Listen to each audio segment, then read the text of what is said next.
Hello lang guys! So ayan, para po sa ating caramel sugar, mga palangga, isi-share ko na lang po sa description box yung steps kung paano nyo po gawin. So check nyo na lang po sa description box, pati din po yung sa ating meringue and cake batter mixtures po langga. Nandun lang po sa description box, silipin nyo na lang po kung gusto nyo yung sundan. So about po dito sa custard cake natin mga palangga, so para lang po kayo din gumawa ng leche flan, pero yung pagkakaiba lang po dito is gumamit po tayo ng 4 whole eggs. Ayan.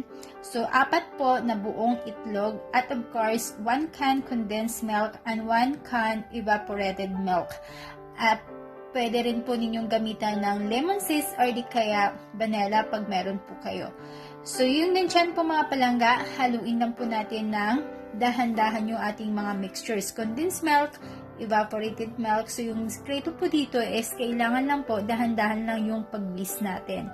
So, wag po natin pasobrahan kasi po hindi siya maganda kakalabasan ng ating custard. So, yung kailangan lang po din natin dito is steam lang po natin siya ng 1 hour and 20 minutes in medium heat lang po mga palangga.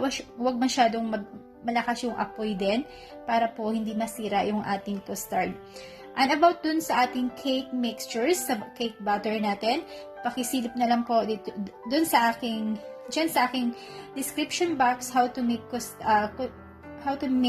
cake batter and of course yung sa meringue po natin and caramel sugar po natin. Kasi nag-upload na ako sa other vlog ko. So, pwede niyo siyang sundan. Pero actually, hindi naman totally ako nagkamali dito.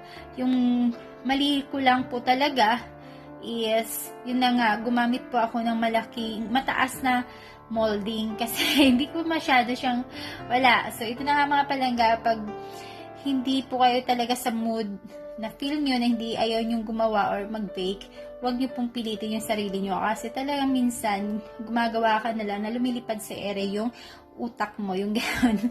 So, yun mga palangga. Pero in fairness, masarap siya. So, ganyan talaga, diba? Ganyan din talaga minsan ang buhay. Parang ano lang yan mga palangga. Parang pagmamahalan din yan minsan. So, kailangan pag-isipan nyo muna at paghandaan ng lahat bago subukan. Kasi, pag hindi talaga maganda yung pundasyon natin, masisira talaga. Kasi gaya nga sa akin, hindi naman siya kaya lang masyadong mabigat yung leche flan sa taas.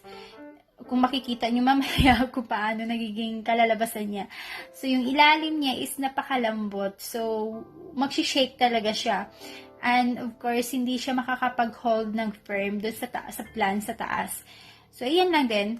So, kahit sa relasyon din natin, pag medyo hindi matibay yung pundasyon natin, talagang masisira. So, kung kahit gaano pa yan katamis, mga palangga, or kahit gaano pa yan kasarap, pag hindi talaga maganda yung pundasyon nyo, as in, masisira talaga yan.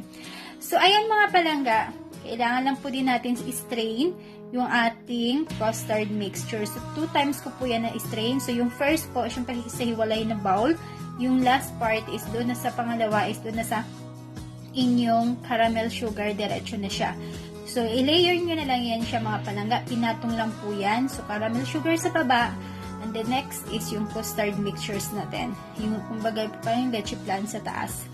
Then, pag okay na po yan mga palangga, kailangan na natin strainer para po matanggal yung mga, yung parang hindi siya, namumuo, yung gano'n. So, ayan na po yung ating cake batter mixtures. So, yung complete steps po ng ating cake batter mga palangga, nasa description din po. I-share ko na yung link sa inyo at dun din sa paggawa ng meringue. So, ayan lang mga palangga, napakadali lang siya. In-steam ko lang po yan. 1 hour and 20 minutes. So, napakadali lang po ninyong sundan. And of course, kung pwede nyo rin siyang i-bake, pag binake nyo po siya, kailangan pong naka-hot bath yung ating mixture. So, kailangan nyo bago nyo i-bake, lagyan nyo siya ng mainit na tubig sa isang baking pan, then ipatong nyo siya doon. So, siya, hot bath. Yun tawag doon. So, kailangan lang po natin siya i-cover ng ating aluminum foil, then i-bake, i-steam po natin ng 1 hour and 20 minutes. So, ayan na po yung mga palangga. Maganda naman talaga siya, kung makikita nyo. Hindi naman siya totaling palpak. Pero yun na nga, yung pundasyon ko, masyado siyang malambot. Kasi nga, tapos mataas. Yun.